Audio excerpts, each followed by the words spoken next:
कोई मिल गया वाली हंसिका मोटवानी के साथ ऐसा क्या हुआ कि अचानक से इतनी बड़ी हो गई। इस बंदे के हेलमेट ना पहनने पर पुलिस भी कुछ नहीं कर सकती, लेकिन क्यों? और दुनिया की बड़ी बड़ी कंपनियों के सीईओ भारतीय ही क्यों होते हैं, जानेंगे वीडियो के आखिर में। नंबर 9, कोई मिल गया फिल्म में चाइल्ड एक्ट्रेस के रूप में दिखी इस बच्चे को सभी ने बहुत प्यार दिया था, पर अब ये बच्ची कहाँ है और क्या कर रही है, इसके बारे में आज हम आपको बताएंगे। इनका नाम है हंसिका मोटवानी। हंसिका ने as a child actress Bollywood में एंट्री ली थी, पर कोई मिल गया कि लगभग 3 साल के बाद जब वे वापस बॉलीवुड में आए तो वे काफी बड़ी और मैच्योर दिखने लगी, जबकि उनकी उम्र महज 15 साल थी। इस पर बॉलीवुड फैंस में उन्हें एक्सेप्ट नहीं किया, क्योंकि उनका कहना था कि कोई 3 साल में इतना बड़ा कैसे हो सकता है। उन्हें जरूर उनकी मां ने कोई स्किन ट्रीटमेंट या हार्मोनल इंजेक्शन दिए हैं, जिसके चलते वे 3 साल में इतनी बड़ी हो गई, क्योंकि उनकी मां एक सेलिब्रिटी डॉक्टर थी जो सेलिब्रिटीज को यंग दिखाने के लिए उनका ट्रीटमेंट करती थी। हंसिका ने कुछ बॉलीवुड फिल्में भी की, पर लोगों ने हर बार उन्हें काफी बुरा भला कहा, जिस पर हंसिका ने बॉलीवुड छोड़ साउथ इंडस्ट्री में जाने का फैसला किया। उन्होंने साउथ की कई फिल्मों में काम किया और कुछ ही टाइम में साउथ की टॉप एक्ट्रेसेस बन गई। उनके पास एक टाइम पर 5 फिल्में होती थी। साउथ के लोग उन्हें इतना प्यार करने लगे कि उनके लिए एक मंदिर तक बनवा दिया। हंसिका का नाम कई साउथ एक्ट्रेस के साथ भी जोड़ा गया, पर उनके रिलेशन के बारे में पता नहीं चल पाया। इस दौरान उनके पास कई बॉलीवुड फिल्म्स के ऑफर भी आए, जिसे हंसिका ने ठुकरा दिया, क्योंकि बॉलीवुड में उनके साथ जो सलूक हुआ वे दोबारा बॉलीवुड में नहीं जाना चाहती। नंबर 8, अगर आप बिना हेलमेट के बाइक चलाते पकड़े जाते हैं तो ट्रैफिक पुलिस आपका चालान काट सकती है, ये रूल है। पर आज हम आपको एक ऐसे व्यक्ति से मिलवाने जा रहे हैं जो भारत के किसी भी कोने में बिना हेलमेट के बाइक चला सकते हैं और कोई भी ट्रैफिक पुलिस उन्हें नहीं रोक सकती। मिलिए जाकिर मेमन से। गुजरात के रहने वाले जाकिर का सर आम लोगों से काफी बड़ा है, इसलिए उनके इंडियन स्टैंडर्ड का कोई भी हेलमेट फिट नहीं होता। उनकी इसी प्रॉब्लम को देखते हुए उन्हें भारत के किसी भी कोने में बिना हेलमेट बाइक चलाने की इजाजत मिली हुई है और कोई भी ट्रैफिक पुलिस ऑफिशियल उनका चालान नहीं काट सकता।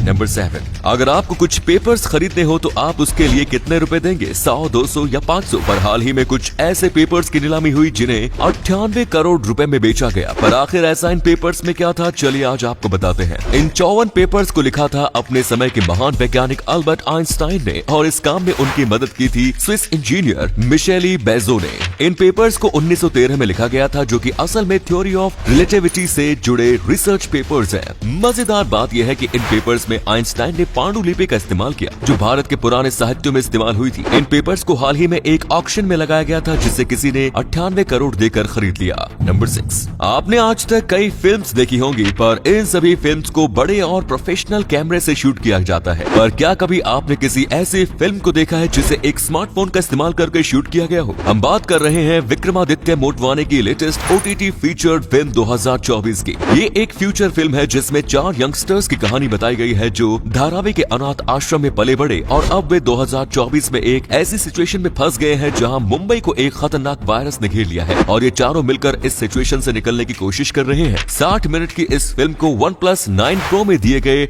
हैजलब्लैड कैमरे से शूट किया गया है।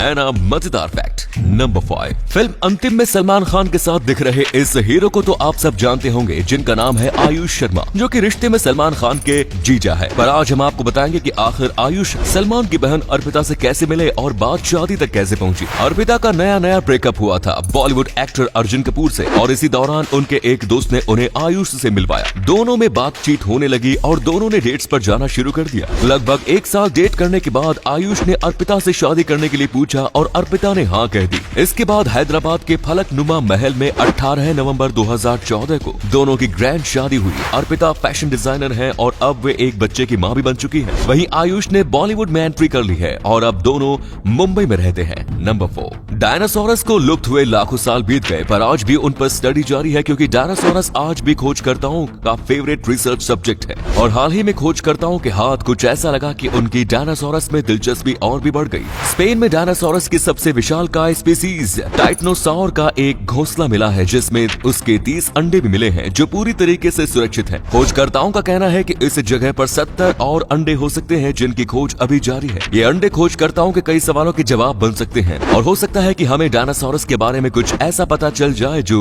हमने कभी सोचा भी नहीं था। नंबर 3, आपने आज तक कई तरीके के फ्रूट्स को देखा और खाया होगा, पर आज हम आपको एक ऐसे फ्रूट के बारे में बताने जा रहे हैं जो आंखों जैसा दिखाई देता है है। इस फ्रूट का नाम है गुर्राना, जो कि ब्राजील के अमेज़न जंगलों में पाया जाता है। ये फ्रूट कुछ इस तरीके का दिखाई देता है जिसे देखकर ऐसा लगता है मानो किसी ने इंसानों की आंखें निकालकर पेड़ पर टांग दी हो। इस फ्रूट का टेस्ट काफी अच्छा होता है, इसीलिए लोकल्स इस फ्रूट को काफी बड़े स्केल पर खाते हैं और बेचते हैं। और अगले फैक्ट पर जाने से पहले इस फोटो को ध्यान से देखो और बताओ कि आपको कौन सा हीरो दिख रहा है। इससे पता चलेगा कि आपकी आंखें और आपका दिमाग कितना तेज है। आपको मिलते हैं 3 सेकंड।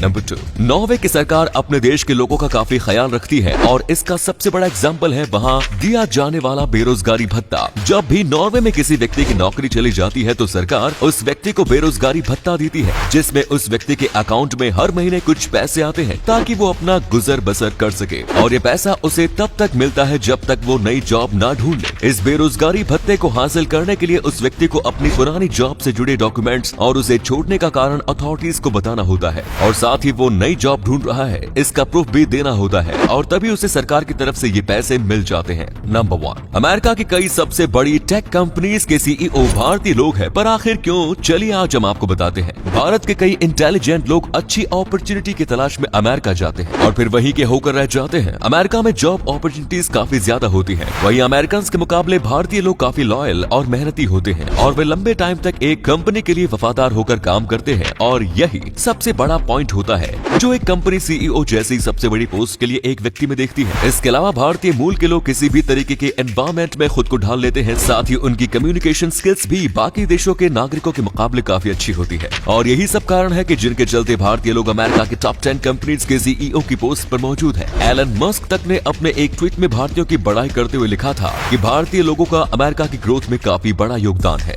धन्यवाद दोस्तों, इस वीडियो को शेयर करोगे तो आपके दोस्तों को पता चलेगा कि आप कितने इंटरेस्टिंग नॉलेज वाली वीडियोस देखते हैं, इसलिए इस वीडियो को शेयर करना मत भूलना। मिलते हैं कल एक और एक्साइटिंग वीडियो के साथ। वीडियो देखने के लिए दिल से धन्यवाद।